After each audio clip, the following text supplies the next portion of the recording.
Now let's take a look at a much more complex situation so I can give you a realistic example of how you would divide up a larger amount of information. So let's take a quick look at this mess of information here. This is, again, this is just an Excel spreadsheet, and it has customer first name, customer last name, customer phone number, customer address, product, price, size, color, distributor, shipping address, distributor phone number, service rep. And we'll cruise over more. Employee first name, employee last name, employee address, employee email, and the employee's start date. So that's a whole bunch of information packed into one table. So let's take a moment and look at how we would make some logical choices to divide this information up into separate tables in an Access database. And I'm not going to actually make you turn this into a database. This is just an example to help you understand a little bit more complex design. So let me just lay some colors on top of this to break it up visually so you can follow along a little bit easier.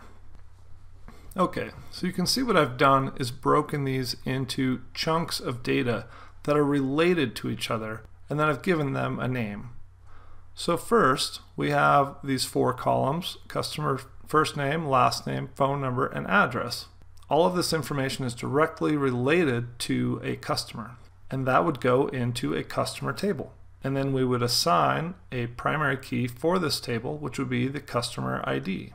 Okay, next we have product, price, size, and color. And we could group all of this into a product table because all of these columns are directly related to the product. And then we would identify these with a product ID key as well. Moving down the list, we have distributor, shipping address, phone number, and service rep. And these all go into our distributor table.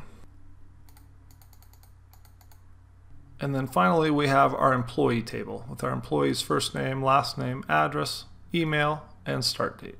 So you can see now a little bit better anyway how we would be able to take all of this information, and rather than every time someone enters an order for a product, they have to put in the customer's name and all their information again. They have to put in all the distributor information again. They have to put in the employee who sold the product again. And it all goes on this one line and creates kind of a data mess. But if we have each of these separated into its own table, then our customer, Bob Barnes, is only going to be listed once. And then his information will just be referred to when we place an order for a backpack.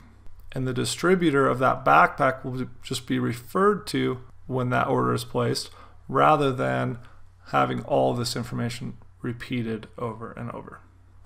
Okay, so that's kind of the basics of how to divide up your information and make decisions about what information to put in each table. Next, we're going to talk about primary keys and foreign keys, which is something I've talked a little bit about but haven't really defined for you. And I'm going to show you how to actually set those up, because those are really important for making the relationships between these different tables actually work so that they connect to each other properly and make your database work.